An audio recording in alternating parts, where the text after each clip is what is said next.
கிட்ட இருந்து வர்ற இந்த ஆடியோ தாங்க இந்த நெஞ்சில் குடியிருக்கும் ஆடியோ ஃபங்க்ஷனே, வேற எதுவுமே இல்லை.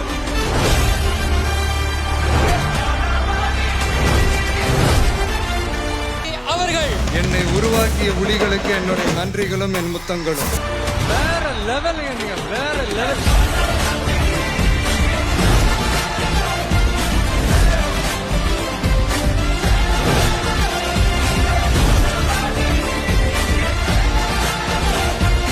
தனமான பாசத்தை இனி எவராலும் நெருங்க முடியாது.